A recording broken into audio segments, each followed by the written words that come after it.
Muy buenos días, hermanos. Privilegio sigue siendo nuestro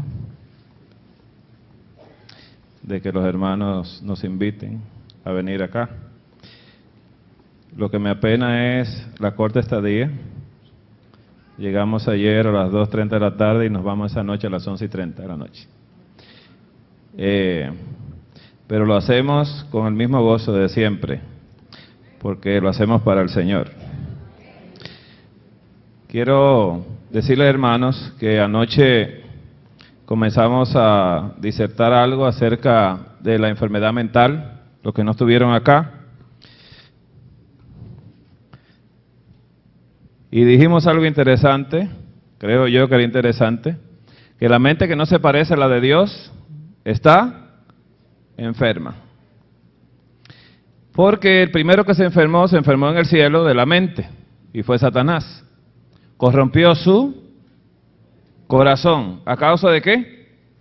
El Señor dice algo bien claro en su palabra. Dice que lo corrompió el corazón a causa de su hermosura. ¿A quién contemplaba Satanás?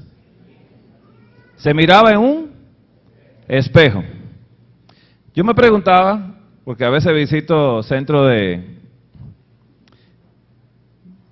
puestos de avanzada y veo a los hermanos que en esos lugares no hay espejos. Y en los baños no hay espejos. Y yo digo, bueno. Y fui a la casa de uno de los propietarios del lugar y veo que tampoco hay espejos. Y yo decía, hermano, ¿hay algo aquí, algún problema con los espejos? Dice, sí, nosotros no nos queremos mirar acá. Y no queremos que nadie pierda tiempo frente al espejo. Porque se pierde mucho tiempo frente al espejo. Así que Satanás se dedicó a mirarse a sí mismo. Y por mirarse tanto y contemplarse, y como en el cielo lo halagaban los otros ángeles, corrompió su corazón a causa de la hermosura que él contempló con sus ojos, pero que ya le habían dado el halago en su mente y en su cerebro. Satanás corrompió su corazón a causa de su hermosura, porque era el ángel más hermoso. Y es un poco difícil poder entender esto, cómo un Dios justo hace a alguien más hermoso que otro. Qué misterio, ¿eh? Pero qué bueno es Dios que nos hizo a su semejanza. Qué bueno es Dios. Así que anoche hablábamos de la enfermedad mental. Sé que muchos se sienten un poquito mal de este tema, quizás. Dicen, no, pero yo no estoy enfermo de la mente. Y todo ser humano que no piense como Dios está enfermo de la mente. Y estamos en medio de un mundo enfermo de la mente. Y mencionamos un dato de la Organización Panamericana de la Salud, donde decía que para este año 2010 se esperaban 179 millones de enfermos mentales en el continente americano. Y esos son los 179 millones que visitan médicos. Porque hay otro grupo que todavía no ha visitado médico, ni un psiquiatra ni un psicólogo. También mencionamos cómo el manual Merck de medicina dice que el 25% de los pacientes que están en el hospital son esquizofrénicos.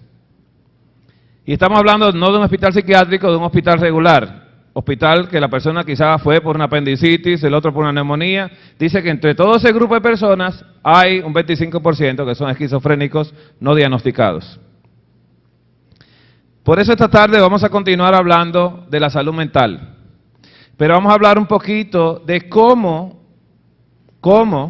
se acaricia lo malo, cómo se acaricia el pecado a nivel neuronal.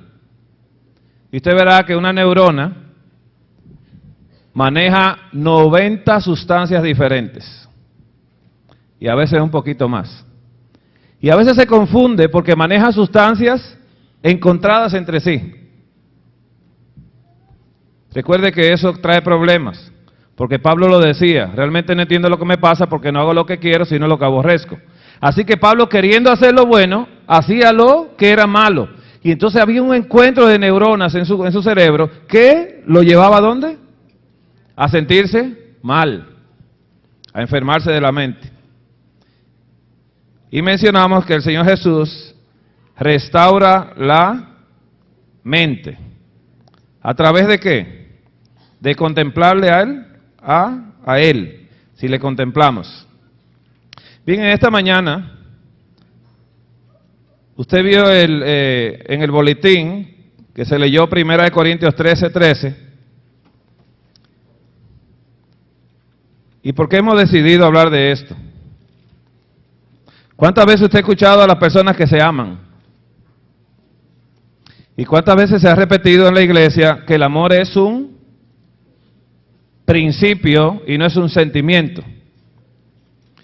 Como principio no se siente el amor, hay que practicarlo, porque es un principio.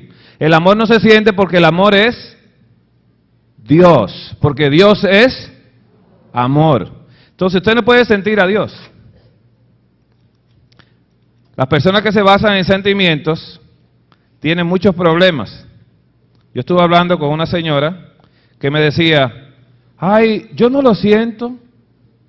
Y digo, ¿tú tienes que sentirlo? Sí, porque el Señor me ha enseñado a sentirlo para que le haga caso. Y no lo siente. Y cuando el enemigo le dice algo que ella quiere, que ella necesita escuchar, y el enemigo la acaricia y ella siente la presencia y dice que está sintiendo la presencia.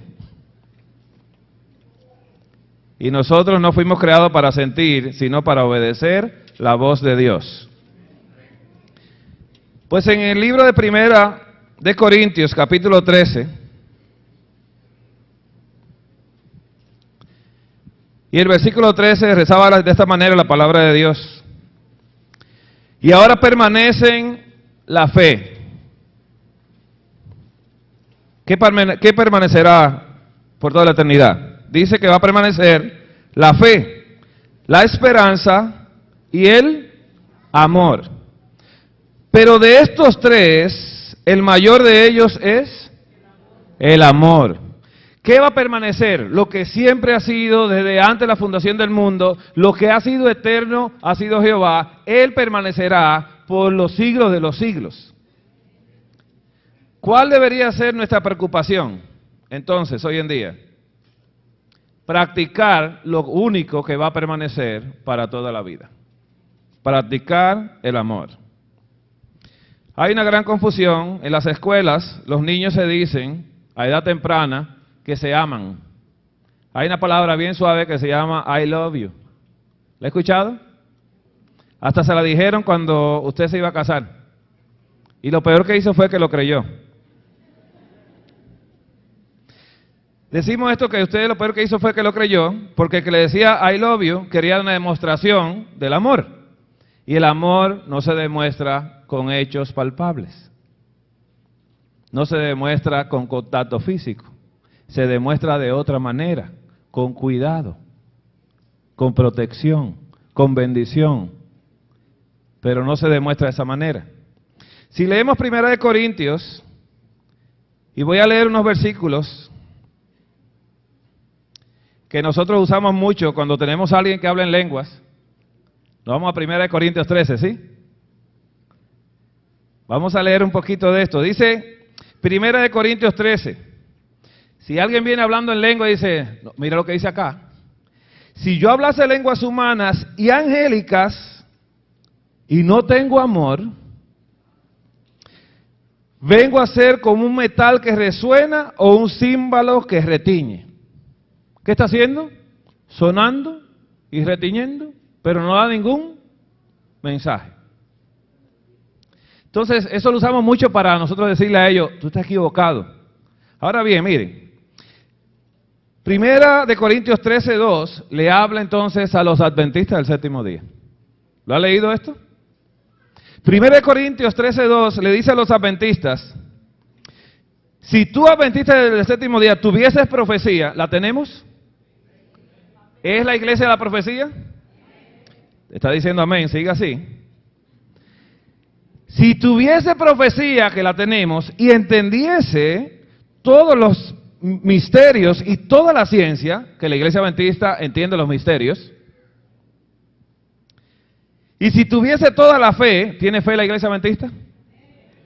Mire una fe que va a ver que es una fe totalmente egocéntrica. ¿Ha conocido la fe egocéntrica?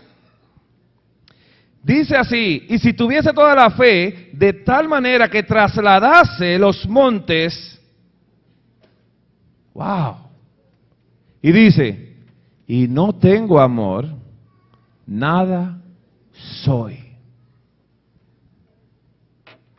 No dice amén a eso, ¿eh? No diga amén a eso. Empezó diciendo amén que tiene profecía, pero cuando decimos acá que no somos nada, entonces no hay amén. Nos gusta que nos digan cosas buenas, pero no las otras cosas. El Señor está diciendo aquí que la iglesia adventista del séptimo día tiene profecía y tiene fe. Y hay hermanos que hablan de esa fe de una manera muy grande. Dice, ay no hermano, mire, yo le oro a Dios y eso se me da ahí. Hermano, yo le oré al Señor por una cosa, mire, eso fue inmediato. El Señor conmigo habla, hermano, habla conmigo. Yo tengo hermanos que dicen que Él tiene comunicación directa con Dios, que Él camina con el Señor. Mire, hermano, no hay una cosa que yo le pida a Dios que no se me da. Y yo a veces lo observo, dice, se le da, hermano, porque usted es adventista. Ah, ya usted sabe, dice, por eso usted no es nada. Porque, hermanos, que tiene una fe egocéntrica, Él pide lo que Él quiere y se le da lo que Él quiere. ¿Se le dio a Jesús lo que Él quería? ¿Y quién tenía más fe que Jesús? ¿Quién la tenía? Jesús pidió 3 veces, dice, pasa de mí esta copa. ¿Se le dio? ¿Quería que la copa pasara? ¿Pero se le dio? Pero no se haga como yo digo, sino como tú dices. Y cuando se hizo la voluntad de Dios, esa era la verdadera fe. La verdadera fe no es la mía, es la fe de Jesús. Una fe que se sometió a sí mismo para que Dios hiciera su voluntad en su vida. Y así demostrarnos que nosotros tenemos que tener esa fe. No para trasladar montes, porque usted puede trasladar montes y no ser nada. Esa fe no es fe, sino egocentrismo. Usted le puede decir ahora mismo al enemigo de Dios que usted quisiera trasladar esa banca al otro lado. ¿Y sabe qué hace él? Llama a un grupo de los ángeles de él y dice, levántenla y llévenla. Y eso hasta confianza me da y hasta pido otra vez. ¿Con quién me comunico? Para hacer mi propia voluntad. Una señora me dijo una vez, en mi consulta, que ella le había orado a alguien, a Dios le había orado por un esposo. Yo le digo, mire, así que hay que hacerlo. Y dice ella, ay sí hermano, mire, yo oraba día y noche y el Señor me trajo un hombre tan bueno, hermano. Y me empezó a hablar de la cualidad de ese hombre y digo, no, mire, yo hasta me engañé con ella. Porque le dije, no, pero el Señor es maravilloso. Mire, hermano, lo único es que él es casado. Y me di cuenta de que esa fe era una fe egocéntrica. Porque si era fe, tenía que ser basado a así ha dicho Jehová. Y como Jehová ha dicho que no, pues esa fe no era de Dios, era satánica, diabólica, terrenal. Dice algo más, mire cómo se puede seguir siendo egocéntrico. Y si repartiese todos mis bienes para dar de comer a los pobres, wow, qué obra. Y entregase mi cuerpo, ¿el cuerpo de quién? Escuche esto, y entregase mi cuerpo para ser quemado y no tengo amor, de nada me sirve. Hay personas que quieren ser mártires, ¿saben? Que dicen que se van a quedar en las grandes ciudades porque ellos tienen que predicar el mensaje y se van a perder en las grandes ciudades. Y aquí dice que él reparte sus bienes a los pobres, de comer a los pobres, que entrega su cuerpo para ser quemado, hace un espectáculo de él mismo, pero eso no le sirve de nada porque no tiene amor. ¿Tenía amor Gandhi? ¿Usted sabe por qué Gandhi todavía se menciona hoy en día? ¿Conocía la historia de Gandhi? Gandhi se impresionó por la vida de Jesús, pero no entregó su vida a Jesús, sino que se impresionó por la vida de Jesús y quiso imitar esa vida y la imitó, hizo una imitación, pero no era verdad. No era verdad. Y por eso pasó a la historia, porque imitó a alguien que todavía la historia lo tiene que recordar, alguien que partió los siglos en antes y después de Jesús. Y vamos a leer ahora, y mire hermano, le digo por qué estoy hablando de esto. Cuando el Señor me habló, yo estudiando este tema, que todo el mundo de nosotros lo hemos leído, y decimos, ay, el amor. ¿Cómo decimos del amor? Mire, ay. Lo tratamos como un sentimiento, ¿no? Yo saqué esto en papel en blanco y me propuse día a día hacer un cuestionario.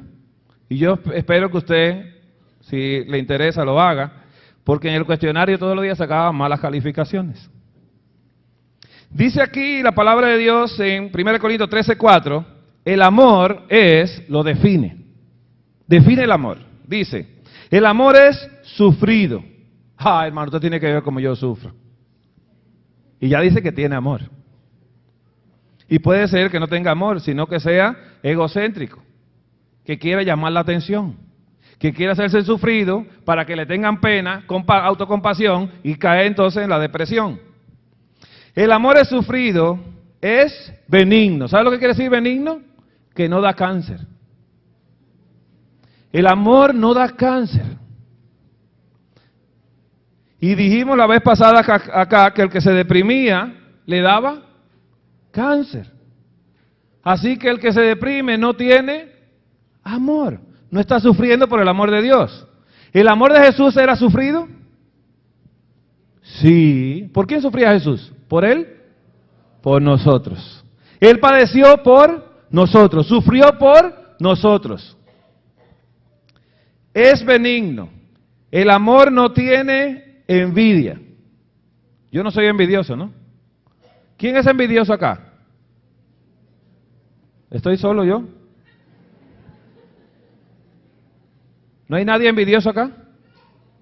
Mire, yo le traje un regalo, un presente a ese hermano. Oye, hermano, le traje un presente a usted. Cuando yo se lo entregue, el hermano, hermano, ¿usted no trajo más? ¿Sí o no? ¿Sí o no? Y si no, dice, no, solamente le traje, dice, ok, hermano. Dice, no, hermano, no se ofende. No, no estoy ofendido, hermano, para nada. Y los otros hermanos dicen, yo que lo quería eso, hermano. Y cuando el hermano le comparte, dice, mire, eso me lo trajo el hermano de allá. Dice, ay, qué lindo está. Mire, eso mismo quería yo. ¿Tiene envidia o no tiene envidia? Sí, envidioso usted. No sea mentiroso, que hoy es sábado.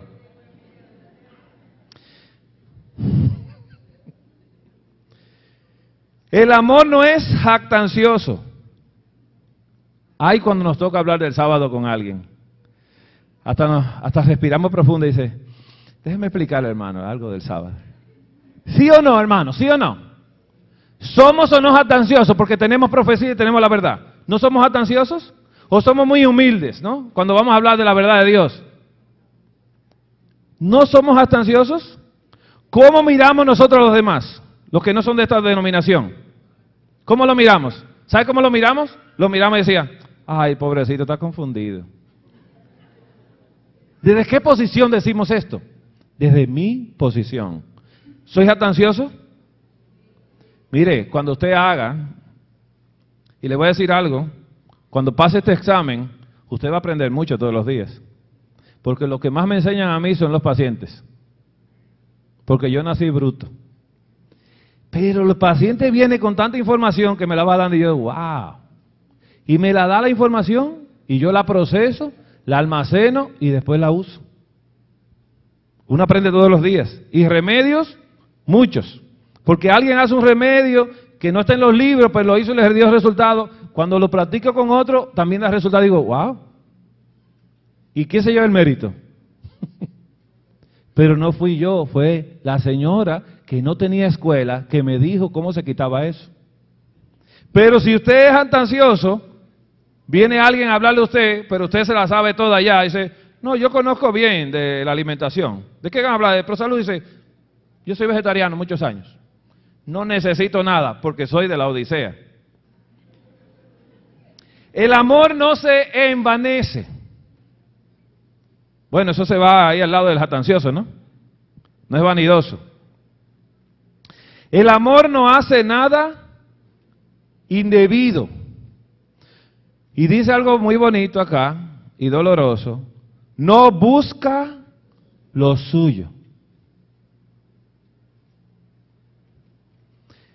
¿Quiénes de los que estamos acá no buscamos lo nuestro?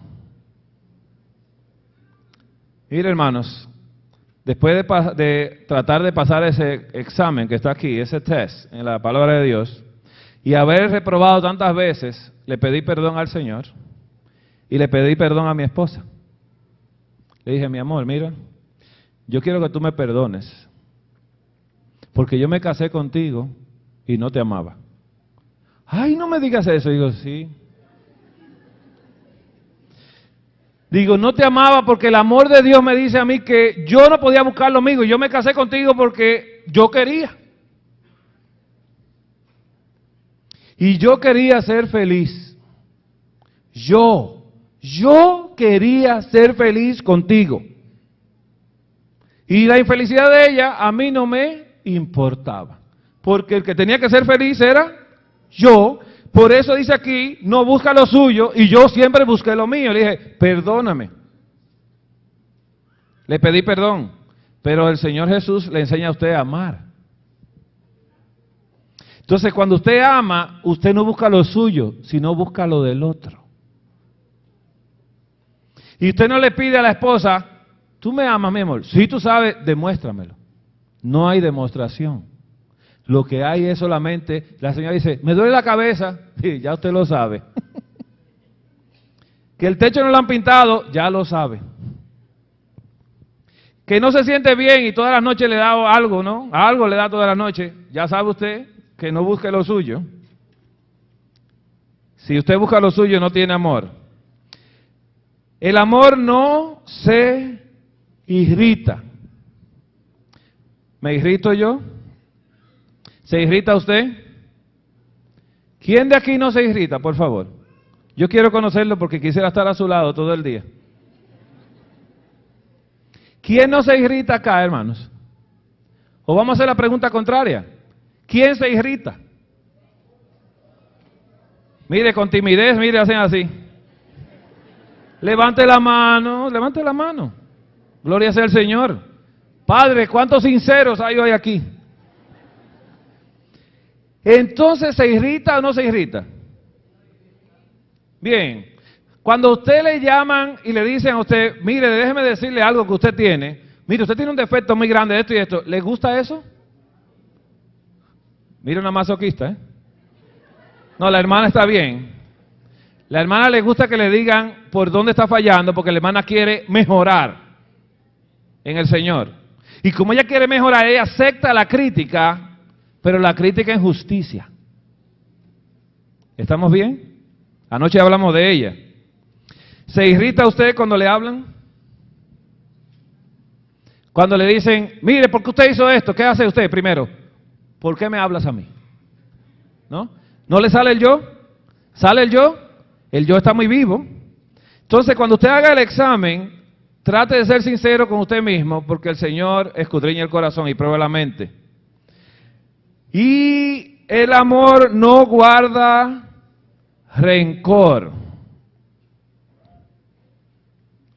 ¿Hay alguien aquí que tenga rencor contra alguien? ¿Le haya guardado algo? ¿Recuerdan el perdón adventista que le mencioné la vez pasada? No, yo lo perdoné, lo llevo en mi corazón, pero lo trato a distancia. ¿Se acuerdan de ese perdón? Un perdón que supuestamente perdona pero no olvida. ¿Se puede perdonar sin olvidar? Porque Jehová perdona y olvida. Y sepulta en el fondo del mar los pecados para que nadie los recuerde ni usted lo pueda bajar a buscar, porque si baja se le explotan los tímpanos. Así que Él mismo no los busca. ¿Por qué lo busca usted en el otro? No se goza de la injusticia, mas se goza de la verdad. Y el amor todo lo sufre. Todo lo cree, todo lo espera, todo lo soporta. ¿Está haciendo su examen mental, hermanos? ¿Lo estamos haciendo?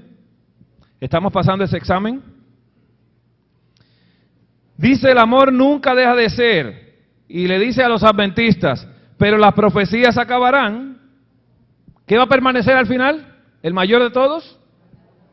Y le dice a los demás, y cesarán las lenguas, y la ciencia se acabará, dejarán de hablar tanta ciencia. ¿Ves cómo dice la palabra de Dios? Hay algo que es primordial, que hay que tener. Hay que practicar el amor. Hay que practicarlo el amor. En el libro de Mateo, capítulo 5, el Evangelio según Mateo, capítulo 5, y vamos a leer el versículo 43 al 46, dice así.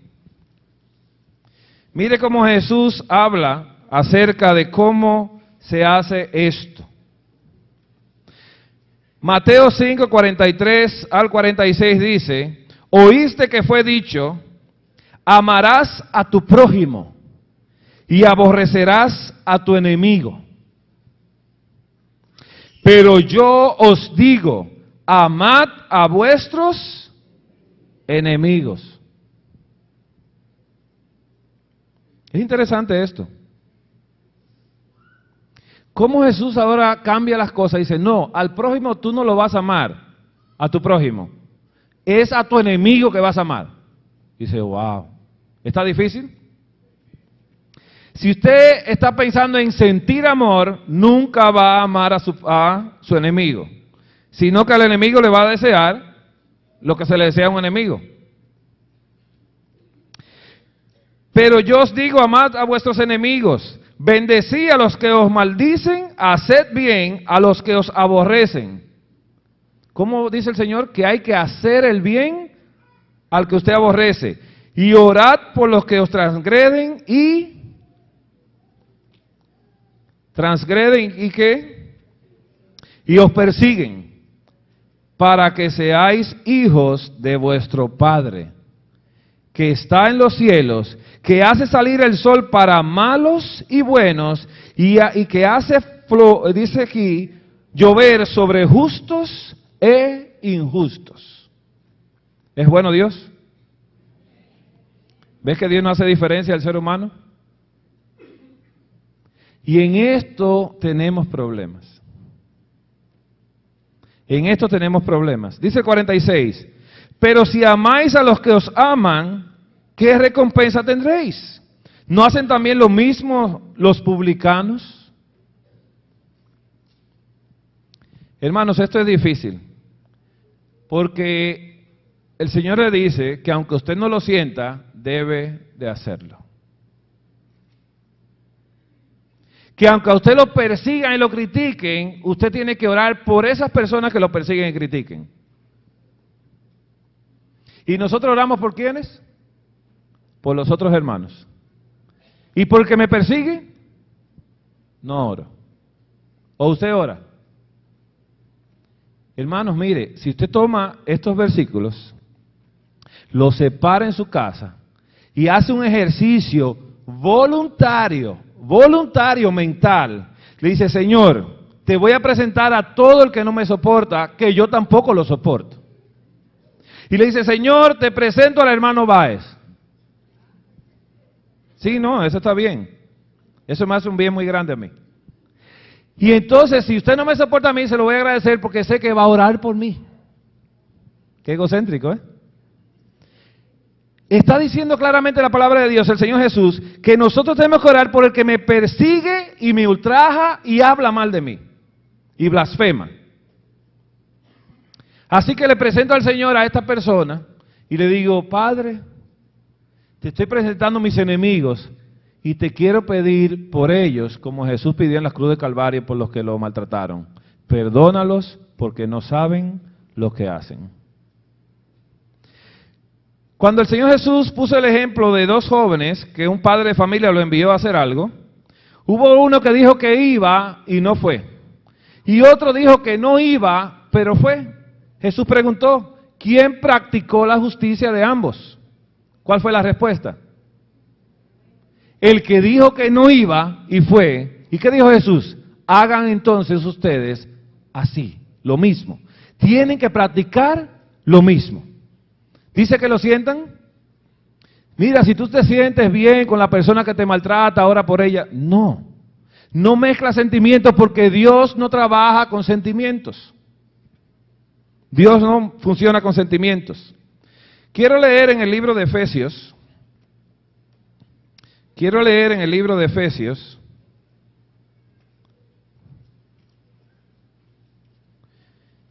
Efesios 5, quiero leer.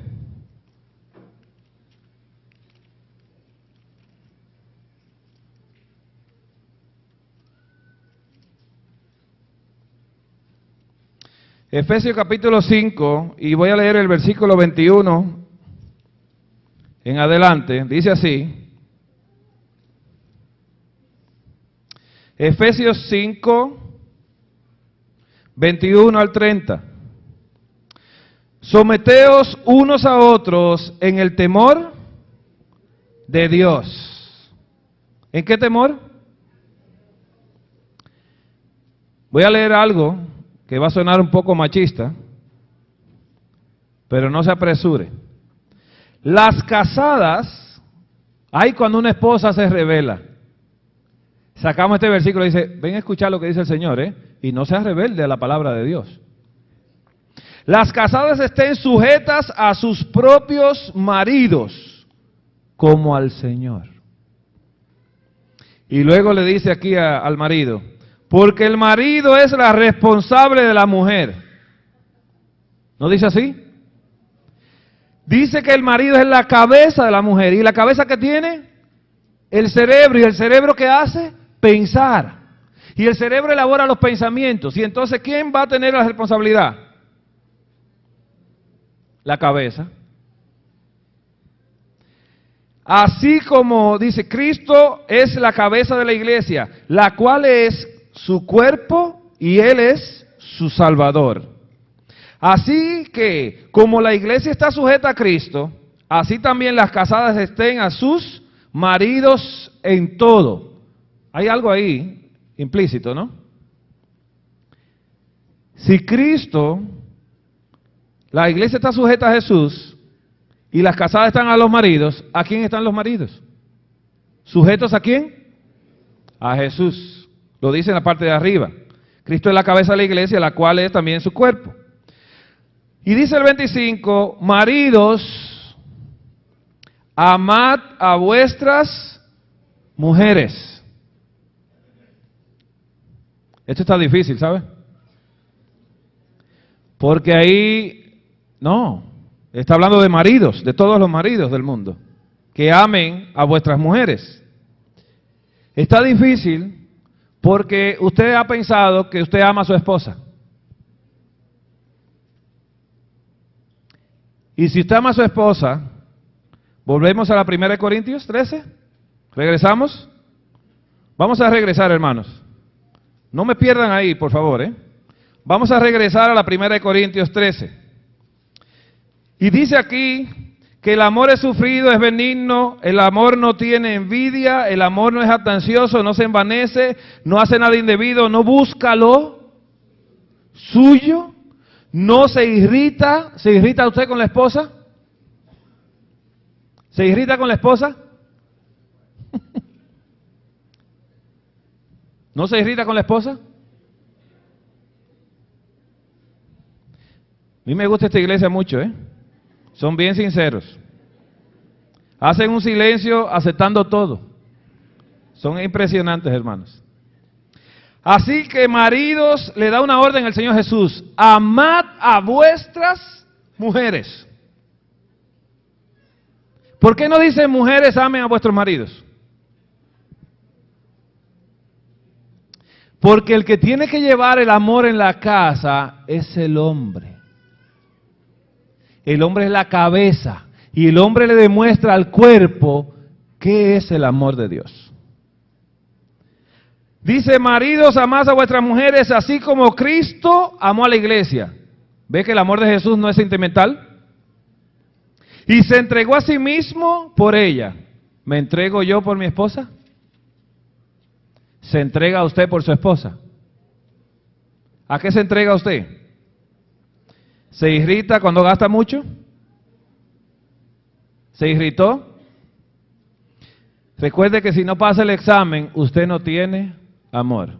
Sigue teniendo profecía, sigue teniendo fe, pero no hay amor. Así como Cristo se entregó a sí mismo por ella para santificarla. ¿Qué es lo que va a hacer el hombre en la casa? Santificar a su mujer. Habiéndola purificado en el lavamiento del agua por la palabra.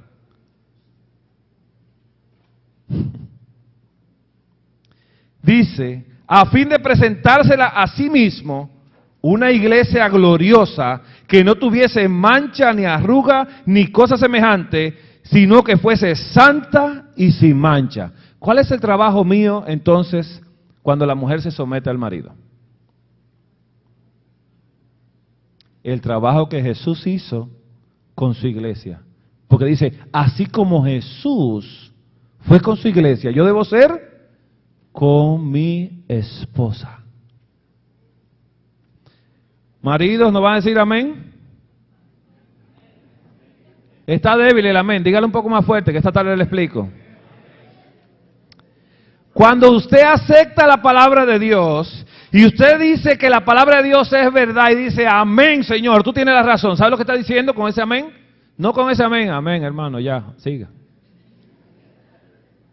Mire, cuando usted tiene un pensamiento, el pensamiento entra a la neurona a través de 10 milivoltios y termina con 30 milivoltios. Pero si usted quiere suspender ese pensamiento, tiene que decirlo fuertemente para que tenga 40 milivoltios y aplaste el de 30 milivoltios. ¿Se puede entender esto? Y si nosotros no hacemos esto, a la palabra de Dios que decir, Señor, esto lo tengo que hacer porque tú lo dices. Aunque no me guste a mí, yo debo hacer morir el yo para obedecer tu palabra. Y el que ama a su mujer, a sí mismo se ama. Porque nadie aborreció jamás a su propia carne, sino que la sustenta y la cuida. Wow. ¿Cuál es el amor? Como también Cristo a la iglesia. ¿Usted ve la comparación que está haciendo? Si Jesús es la cabeza, ¿quién está cuidando a Jesús? A mí. Y la mujer se somete a mí para que yo la cuide a ella como Cristo amó a su iglesia y se entregó a sí mismo por ella. Y si se hace así, ¿la mujer cómo se va a sentir en la casa? ¿Y usted cree que el esposo, teniendo una esposa así, también tratada, se va a irritar al esposo? No. Porque esa esposa está siendo preparada por Cristo para presentársela sin mancha, ni tacha, ni arruga, ni cosa semejante. Porque somos miembros de su cuerpo, de su carne y de sus huesos. Esos somos miembros nosotros. ¿De quién es la mujer? El libro de Lucas, capítulo 6, Lucas capítulo 6, versículo 27 a 27 en adelante, dice así.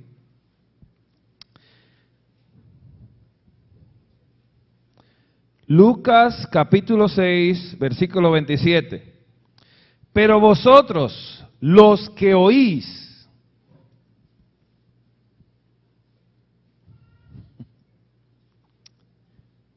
esta tarde usted verá algo interesante que leímos la vez pasada. Que hay personas que oyen y no oyen, pero repiten lo que oyen. Y lo repiten bien. Y hablan de la profecía bien, y hablan de la palabra de Dios bien, pero es lo único que hacen porque oyen y no oyen. Y lo pueden repetir, pero no entienden lo que repiten.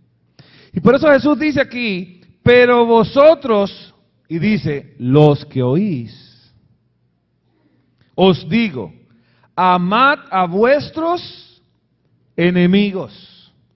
Haced bien a los que os aborrecen, bendecid a los que os maldicen y orad por los que os calumnian. Al que te hiera en tu mejilla, wow, préstale también la otra. Y al que te quite la capa, ni aun la túnica le niegues. A cualquiera que te pide, dale. Y al que tome, dice que lo que es tuyo, no pidas que te lo devuelva. ¿Está duro eso? ¿Está muy duro?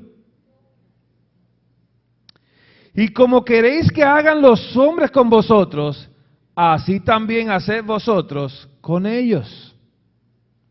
Porque si amáis a los que os aman, ¿qué mérito tenéis? Porque también los pecadores aman a los que los aman.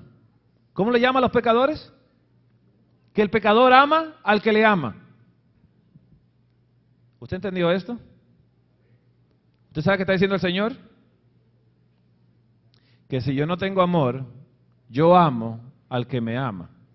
Y soy un pecador. ¿Se pudo entender esto? ¿Lo dice claro el Señor?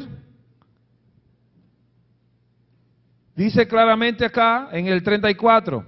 Y si prestáis a aquellos de quienes esperáis recibir, ¿qué mérito tenéis? Porque también los pecadores prestan a los pecadores para recibir otro tanto. ¿No nos aseguramos nosotros de que la persona lo pueda devolver el dinero? Mira, a mí me enseñaron algo, y lo aprendí también en la iglesia, fue reforzado ahí. Me dijeron, a fulano no le preste, que no tiene ni con qué pagar. Y fulano me pidió prestado.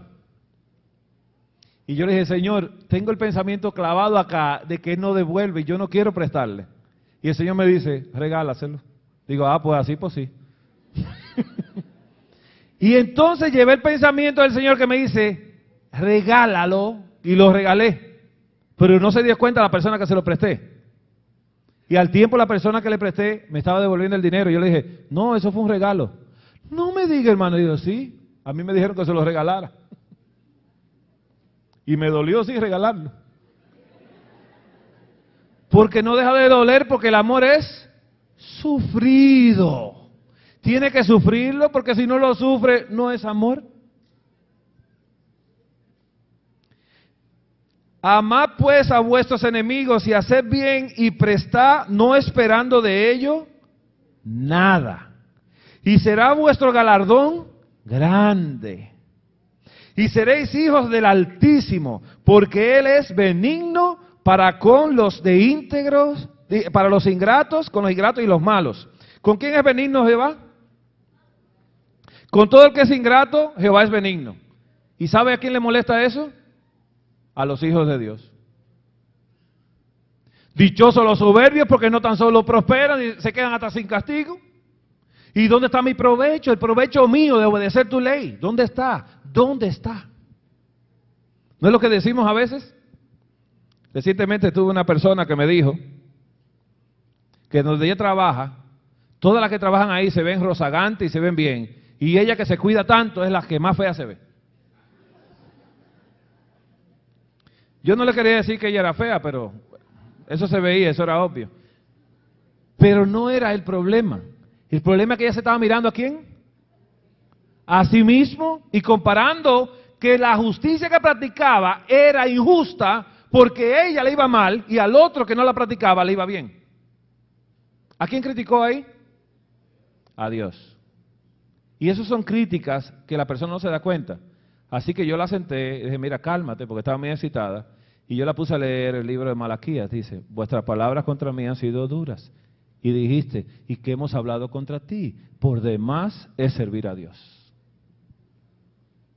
¿Qué aprovecha que guardemos tu ley?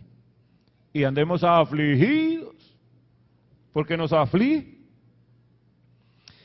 Dice el 36, sed pues misericordiosos como también vuestro Padre es misericordioso. No juzguéis y no seréis juzgados. No condenéis y no seréis condenados. Perdonad y seréis perdonados. Wow. ¿Usted entendió la matemática del cielo? Si yo no juzgo, a mí no me juzgan. Y si yo perdono, Jehová me perdona. ¿A quién hay que perdonar? ¿Al hermano o al que me juzga mal? Al que me juzga mal, porque el hermano me puede aproximar a mí y decir, hermano, mire, la palabra de Dios dice así y yo lo veo a usted que actúa de esta manera. Eso se llama un juicio en justicia.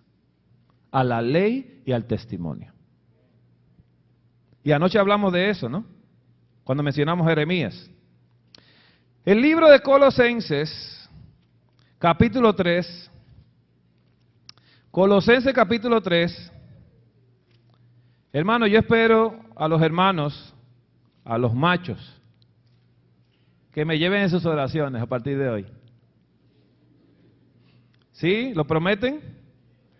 Porque la esposa va en la casa ahora a dar codazo. ¿Qué te parece? Y los hermanos van a buscar una interpretación de la palabra de Dios para interpretar a su manera. Sométete, sométete. Es interesante esto. El libro de Colosenses capítulo 3. Vamos a leer versículos 18 al 21. Colosenses 3, 18 al 21. Esa hermanita, siga pensando en mí, hermana. Ella estaba pensando en mi sudor. El Señor la bendiga, hermano. Eso es el hipotálamo mío, que me está haciendo sudar. Colosenses 3, 18. Dice así la palabra de Dios. Casadas, wow, estad sujetas a vuestros maridos como conviene en el Señor. Maridos, amad a vuestras mujeres y no seáis... No, hermano, usted tiene que ver cómo yo la trato. Con delicadeza, hermano. La empujo, no le abro la puerta. Cuando la estaba enamorando, eso era, no, ven, y le abre la puertecita y entra, y le la faldita, y le cierra la puerta con cuidado. Ahora se le estrella. ¡Pum! ¿Sí o no? Y cuando vamos como envejeciendo, y yo tengo 47 años, ya uno dice, no, porque ya es un amor viejo. Y así, mire, hermanos, cada palabra que nosotros pensamos y cada pensamiento, lo traducimos en nuestra relación con el Señor Jesús. No, porque yo tengo 30 años en la iglesia. Eso es. Le da lo mismo las cosas del Señor. Seguimos diciendo. El 20. Hijos, obedeced a vuestros padres en todo, porque esto agrada al Señor. ¿Dónde están los hijos? ¿Dónde están los hijos? Calladitos ahí, miren, mirando hacia abajo. Miren hacia acá. Padres, levanten la cabeza, niños. No exasperéis a vuestros hijos para que no se desalienten. A veces nosotros nos queremos pasar de justos. ¿Sabe eso? Y eso es peligroso. A veces nosotros somos muy temperantes. Y si el niño tiene hambre, ¿no? Fuera de hora, nosotros le queremos aplicar la ley y decimos, a esta hora no se come, ¿eh? ¿Sí o no? Y el niño quizás tiene como 7 horas que no come porque acaba de llegar de un viaje largo y ha pasado mucho trabajo y no le dieron de nada. Y el niño así, yo quisiera, papi. Pero usted no condesciende porque usted quiere ser obediente. ¿Y qué hace el niño entonces? ¿Se desalienta? ¿Usted cree que le queda una buena imagen de la temperancia y de obedecer la ley de Dios porque tiene hambre y no se le dio de comer?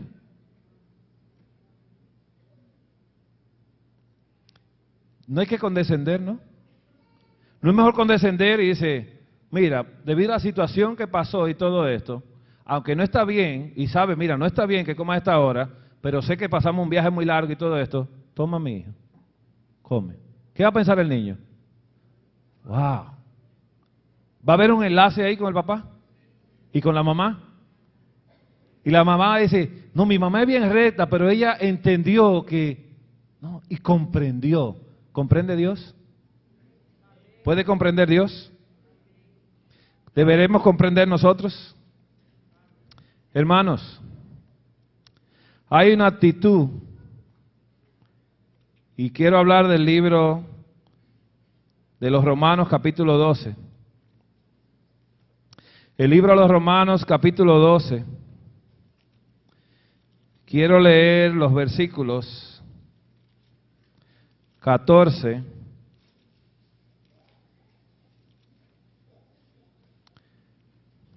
Romanos 12, 14 al 21.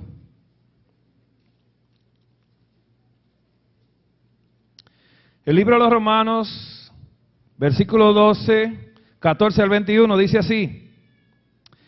Bendecid a los que os persiguen, bendecid y no maldigáis. Gozaos con los que se gozan, llorad con los que lloran. Y dice el 16, y por favor tome nota de esta palabra,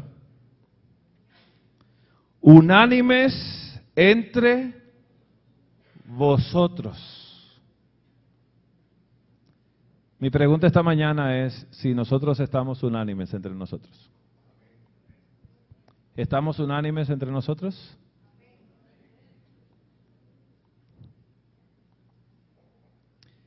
No altivos, sino asociándonos con los humildes. No seáis sabios en vuestra propia opinión. No paguéis a nadie mal por mal. Procurad lo bueno delante de todos los hombres. ¿De cuántos hombres? ¿Del bueno y del malo? ¿Y qué otra cosa dice? Si es posible, en cuanto dependa de vosotros, estad en paz con todos los hombres. No os venguéis vosotros mismos, amados míos, sino dejad lugar a la ira de Dios, porque escrito está, mía es la venganza, yo pagaré, dice el Señor. Así que, si tu enemigo tuviere hambre, dale de comer. Mire qué interesante es esto, hermanos. Ponga atención. Si tuviere sed, dale de beber. Pues haciendo esto, ascuas de fuego amontonarás sobre su cabeza.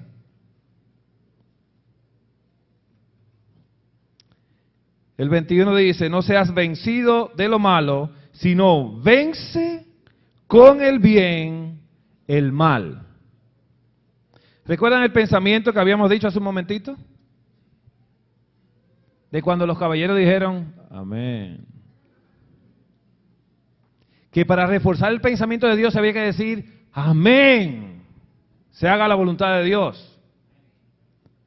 Y decirlo así, no me gusta, pero tengo que obedecer. Y sabe que aquel que obedece es ejercitado en el bien hacer. Y luego da fruto apacible en justicia. Pero aquí hay algo interesante que muchas veces lo usamos. Saben, a veces he escuchado a muchos hermanos haciendo esto.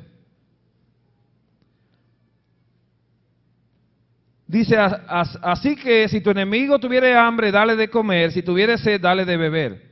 ¿Sabe por qué lo hacen? Porque la palabra dice que ascuas de fuego amontonará sobre su cabeza. ¿Cómo se llama eso? Lo hacen por contienda, por venganza. Dice, no, yo a fulano se la tengo. No, mire, yo no lo soporte, pero yo lo doy de comer y cosas. Es para ver si les revienta la cabeza.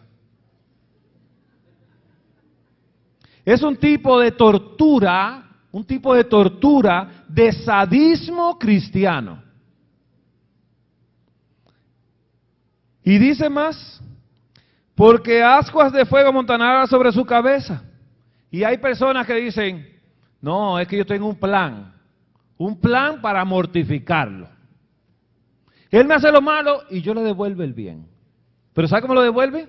Con la mente pensando, yo estoy esperando el día de yo poder contemplar esa venganza del Señor sobre él. Pero ¿sabe lo que dice aquí? Aquí dice algo interesante. Que cuando Jesús venga, va a llamarlo de la derecha y le va a decir, venid a mí benditos de mi Padre, porque me viste con hambre y me diste.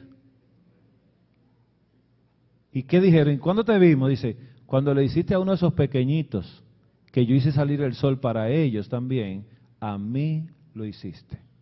No cuando lo hiciste a los miembros de la iglesia. Cuando hiciste lo que te dije en mi palabra, de esa manera tú lo hiciste a mí. Porque Dios es justo. Vamos a ir al último libro que vamos a tratar en esta mañana. Y no crea que vamos a durar hasta la 1:30 de la tarde. Vamos a durar hasta las 2:30.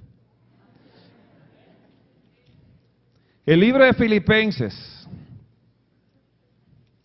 El libro de Filipenses capítulo 2. Y el versículo 3 dice así: nada hagáis por contienda o por vanagloria. ¿No lo dice acá? Antes bien, con humildad. Y oiga como dice, estimando cada uno a los demás. ¿Quiénes son los demás? ¿Quiénes son los demás? ¿Los malos? ¿Los que me ultrajan? ¿Sabe lo que dice aquí? Que antes bien con humildad, estimando cada uno a los demás como superiores a él mismo. Esto es duro. Esto es duro. ¿El Señor quiere que tengamos esto? ¿El Señor quiere que tengamos esto? ¿Sabe qué me manda a hacer el Señor? Dice, ¿sabes qué? El que te critica es mayor que tú. El que te ultraja es mayor que tú. ¿Y cuál debe ser mi actitud cuando yo me encuentro con el que me ultraja? ¿Sacarle el pecho? Dice, ahí viene, tanto que habla de mí. Y me estoy como preparando mentalmente para que a la primera entremos. No a pelear porque dije, soy cristiano. Y ya hoy en día hasta golpes se están dando en las iglesias. Porque yo considero a los demás como superiores a mí mismo. ¿Sí?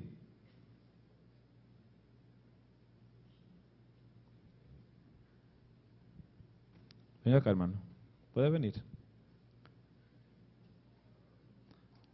Así mismo, hermanito, mira. Es un caballero obediente en la casa. El hermanito, es un ejemplo, ¿eh? Si el hermano viene a mí, ¿cómo yo lo debo recibir a él? ¿Cuál debe ser mi actitud cuando él viene a mí? Esta es la actitud, mire. Pero si el hermano tiene el mismo sentir, ¿qué hace el hermano? Se arrodilla también y abajo nos dice, ¿y qué usted hace aquí abajo? Dice, eso le pregunto yo a usted. Siéntate, hermanito. ¿Sabe qué está diciendo la palabra de Dios? Si mi actitud es la de Jesús cuando se enfrentó a Pilato, cuando se enfrentó a Caifás, ¿cuál fue la actitud de Jesús? ¿Cuál era la actitud de Jesús con ellos? ¿Cómo era? ¿Era ofensiva? ¿Era arrogante? ¿Era vanagloriosa? ¿Estaba irritado Jesús? ¿Cómo le respondía Jesús a ellos? ¿Cómo le respondió Jesús a Judas cuando Judas lo entregó? ¿Cómo le respondió? ¿Cómo le respondió? ¿Con un beso entregas a tu maestro? ¿Le recriminó por eso? ¿Recriminó a Pedro también? ¿Cómo trató Jesús a Pilato? Cuando Pilato con arrogancia le dice, tú no sabes que yo tengo la autoridad para soltarte. Qué interesante. ¿Cómo trató Jesús a Herodes? ¿Se humilló Jesús delante de Herodes? ¿Qué decimos nosotros? Yo no. Que alguien se me monte arriba a mí. No, tampoco así. Yo soy un hijo de Dios. ¿Ha escuchado esta palabra? ¿Ha escuchado esa palabra? Decimos que como somos hijos de Dios, nadie se nos puede subir arriba. Que yo sí me puedo subir arriba de la gente, pero la gente arriba de mí no. Pero dice la palabra de Dios que yo debo bajarme delante de cualquier ser humano, considerarlo que él es superior a mí mismo, para yo no chocar con él. Porque chocamos cuando cada cual tiene el yo muy alto. Y ese yo es tan alto que cuando se acerca al otro, dígame hermano, yo quería hablar con usted. Sí, yo también con usted. ¿Está entendiendo eso? Pero cuando usted lo espera abajo y el hermano se quiere quedar arriba, no suba usted, que él va a bajar. ¿O no baja la gente? Jesús curó a 11 discípulos que se dejaron curar del egoísmo. Jesús los curó. ¿Cómo los curó? Jesús pasa 3 años con ellos, pero a los 3 años todavía, y cuando van a la cena del Señor, están discutiendo entre ellos, dice, ¿se consideraban ellos superiores a los otros? Yo no te voy a lavar los pies a ti, no, yo no te lo lavo a ti, no. ¿Por qué? Porque yo soy superior. Y Jesús cuando llegó, ¿qué hizo? ¿Discutió? ¿Sabe qué hizo Jesús? Se aplastó, se bajó y le dijo, ven. Y Jesús se humilló para lavar los pies. Y eso fue lo que destronó el egocentrismo de ellos en ese día. ¿No hemos de imitar a Jesús nosotros? Aunque no me guste, yo debo de hacer lo que el Señor dice que hay que hacer. Porque si no, hermanos, no estaremos unánimes. Sino que siempre vamos a discutir. Discutimos. Muchas discusiones. Voy a empezar a leer en Filipenses 2, capítulo 1. Pablo empieza esta carta así, en el capítulo 2 de Filipenses, diciendo, por tanto, si alguna consolación en Cristo, ¿dónde hay consolación? En Cristo. Si algún consuelo de amor, si alguna comunión del Espíritu, si algún afecto entrañable, si alguna misericordia, completad mi gozo, sintiendo lo mismo. ¿Cuál es el llamado? Que tengamos el mismo sentir, teniendo el mismo amor. ¿Cuántos amores hay? Hay uno solo. Pero ¿cómo lo interpreta la gente el amor hoy en día? De diferentes formas. Totalmente a nivel sentimental. Y se casa la gente deseando ser feliz. Y ahí empieza el fracaso matrimonial.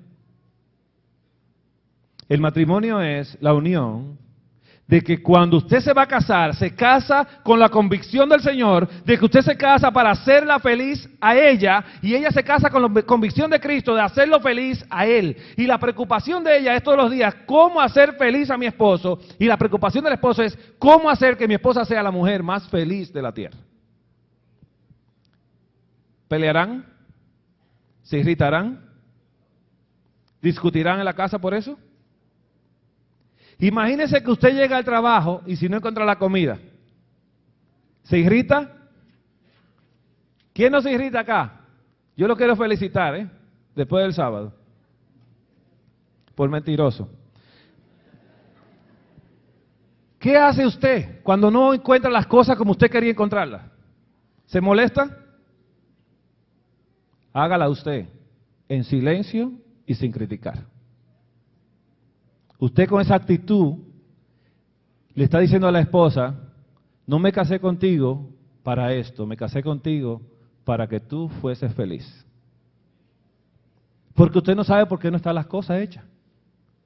Así que usted no llega a criticar, porque el amor todo lo soporta, todo lo cree y todo lo espera. ¿O no lo es? ¿No es así el amor? ¿Y se irrita? ¿Guarda rencor? Dice más adelante, en el 4, no mirando cada uno lo suyo propio. ¿Está viendo el egocentrismo acá? Sino cada cual también por lo de los otros. ¿Cuál es la preocupación suya y mía a partir de este día, si entendemos a la palabra de Dios? Que debo preocuparme por cada uno de mis hermanos. Que debo ocuparme de cada uno de ellos y que cada hermano debe ocuparse de cada uno de los otros. Y si cada uno de nosotros tenemos el mismo sentir y nos llamamos, y no que el que falta a la iglesia dice, no, él siempre se desaparece. ¿Qué hacemos? ¿Lo llamamos? Decimos, hermano, no hizo falta hoy, no lo vimos por allá. Ay, hermano, es que estaba enfermito. Ay, yo no sabía nada, pero ¿qué tenía? Y le explica. Pero somos rápidos en... Acabamos con lo demás, Dice el 2.5, haya, pues, en vosotros ese sentir que hubo también en Cristo Jesús. ¿Cuál es el sentir que tenemos nosotros que tener? Tenemos que tener el sentir de Jesús, el cual siendo en forma de Dios, esto es lo difícil, que no se ha podido entender todavía. Jesús era Dios. No estimó ser igual a Dios como a cosa a que aferrarse. ¿Qué dijo Jesús? Jesús llega a esta tierra como Dios, como Dios. Y cuando Satanás lo descubre en el bautismo, que dice, este es mi Hijo amado en el cual yo tengo complacencia. Satanás, el Espíritu Santo se lo entrega para ser tentado por él. ¿Usted entiende esto? ¿Usted puede entender esto? Usted es entregado en manos del enemigo para ser tentado. ¿Es posible? Esto es por la fe que hay que creerlo. Dice el 6, el cual siendo en forma de Dios, no estimó el ser igual a Dios como a cosa a que aferrarse, sino que se despojó a sí mismo. ¿Quién despojó a Jesús de su honra y su gloria? Él mismo. Jesús decide él mismo despojarse. ¿Qué hizo Jesús cuando vino aquí a la tierra? Se quitó la vestimenta de rey. ¿Cuál fue la vestimenta que tomó? Mire, esto es muy importante. Esto es muy importante, hermanos. Hoy en día hay una cantidad de personas hablando de la naturaleza de Jesús y hablando también no solo de eso, sino de la vestimenta que Jesús usaba. Dice que la vestimenta de Jesús era de un lino finísimo. Era una de las vestimentas más caras de la época. ¿Entiende lo que es esto? Si usted pone a Jesús así, Jesús no era este entonces que dice aquí, sino que se despojó a sí mismo tomando forma de siervo. Se hizo sirviente Jesús. Y en la época de Jesús, usted sabía quién era amo y quién era esclavo. En esa época. Venía el amo y el esclavo caminando, usted decía, ese es el amo y ese es el esclavo. ¿Por qué? ¿Se vestían igual? ¿Cómo se vistió Jesús? Si Jesús se pone vestidura de rey, ¿puede pasar por sirviente? Se despojó a sí mismo tomando forma de siervo, hecho semejante a los hombres, semejantes. Pero dice la palabra que él dijo que él era oprobio de hombres, que era gusano. ¿Lo ha leído esto? Oprobio de hombres. Y estando en esa condición de hombre, se humilló a sí mismo. ¿Cuántas cosas hizo Jesús? Hizo dos cosas interesantes. Se despoja de su vestidura y hace algo más. Él se humilla a sí mismo como sirviente.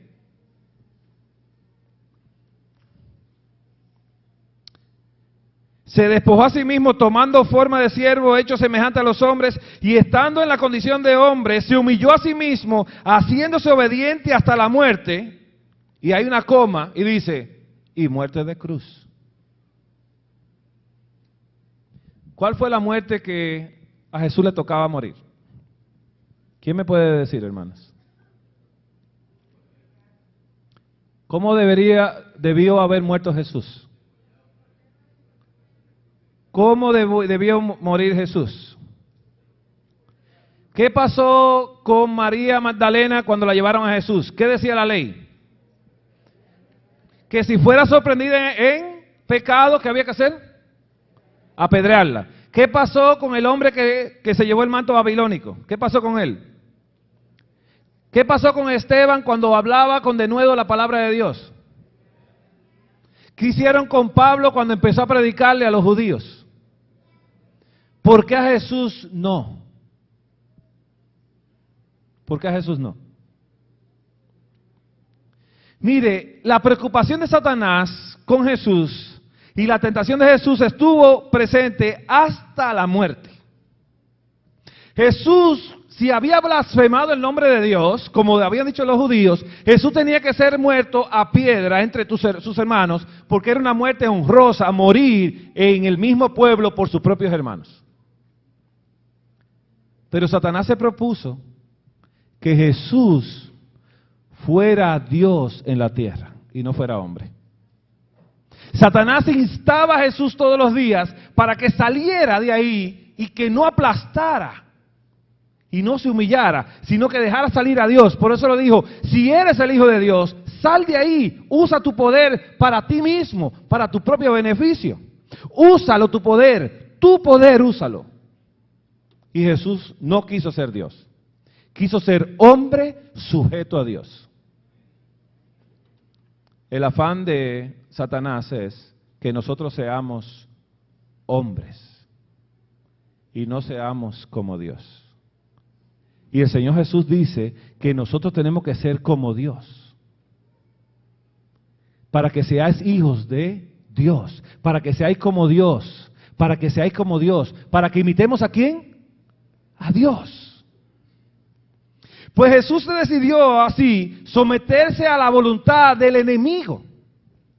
Cuando el rey Saúl iba a morir, porque sus hijos murieron en la batalla, y él viendo esa escena, él le pasó la espada al escudero de él y dijo, traspásame y no muera yo por mano de esos incircuncisos. Porque era deshonroso un rey morir por mano de incircuncisos. Pero Jesús siendo rey, Satanás quería que saliera de ahí y dijo, no, ¿sabes qué? Tú vas a morir por manos de incircuncisos. Te vamos a entregar aquí para que ellos te maten y te maltraten y te hagan todo lo que hay que hacer y te crucifiquen como ladrón, porque tú eres un ladrón. Y Jesús estuvo sufriendo, sometiendo el yo hasta lo sumo, para dejarnos a nosotros la esperanza de que podemos someter el yo hasta lo sumo. Porque hermanos, es muy difícil. Usted trae un rey de esta tierra y él empieza muy humilde el trabajo, pero cuando el trabajo se está poniendo duro dice, no, esto no lo aguanto yo. Y le sale el yo y dice que no. Y si es uno de la iglesia que empieza y le dan una posición para que la haga, para que la lleve a cabo, y dice, no, pero a mí no me promueven. Y hay hermanos que se mudan de iglesia porque en la decisión de los cargos no se lo dan a ellos. Y se van de iglesias, se mudan. ¿Son humildes como Jesús? Pero no tan solo eso.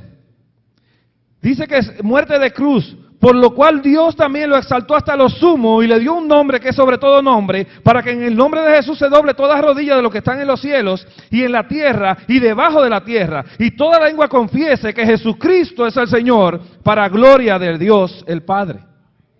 El Señor desea que todo aquel que se humille en esta tierra será exaltado en el día postrero. Y el que se exalta será humillado totalmente. Lo dice el Señor Jesús. Hermanos, ¿podemos tener ese sentir como Jesús? ¿Podemos nosotros tener ese sentir? ¿Podemos nosotros a partir de hoy tomar estos versículos de la Biblia y leerlo? Y cada vez que nosotros nos levantemos en la mañana a leerlo y dice, hoy voy a enfrentarme con mi jefe, que me trata muy mal. Y cuando vaya el jefe sienta la presencia del Señor Jesús controlando su vida, y usted vaya a su jefe y lo considera su jefe superior a usted mismo. y que su jefe sienta eso, que usted ha ido para mostrarle que él es superior, ¿usted cree que el jefe va a cambiar? Jesús transformó 11 vidas. 11 vidas a través de demostrarle que Él vino a estar al servicio de nosotros. Que Él vino a estar al servicio no de los judíos allá, sino de los pecadores publicanos. Que Jesús vino a estar al servicio de la gente. Jesús vino a estar al servicio de pescadores. Se fue a los humildes, como dice la palabra de Dios. Jesús se fue abajo a servir a gente de abajo y a decirle, yo soy su sirviente. Yo vengo a servirle a ustedes. Y Jesús consideraba a cada uno de ellos como superiores a Él mismo. Y esa actitud lo mantuvo a Jesús siempre en la posición que Dios quería que lo estuviese, para que Dios lo exaltara el día de mañana. Y el Señor quiere exaltarnos a nosotros, hermanos. En esta hora, hermanos, yo quisiera que nuestro pastor pasase adelante. Quisiera dejarle estos minutos a él, porque nosotros no podemos dejar pasar y seguir con esta actitud que tenemos. Una actitud entre nosotros que no es sana. Una actitud entre nuestras familias que no es sana. Una actitud que nuestras esposas dicen, no, él es anciano cuando llega a la iglesia. Una actitud que habla muy mal de nosotros. Que nuestros hijos nos digan, ay, papá es un santo en la iglesia, pero aquí en la casa, uy, que no opinen así. Yo deseo, hermanos, que meditemos en esto y que hagamos el examen de 1 Corintios 13. Y si no lo pasa, póngase de rodillas y pídale al Señor que le ayude a pasar ese examen.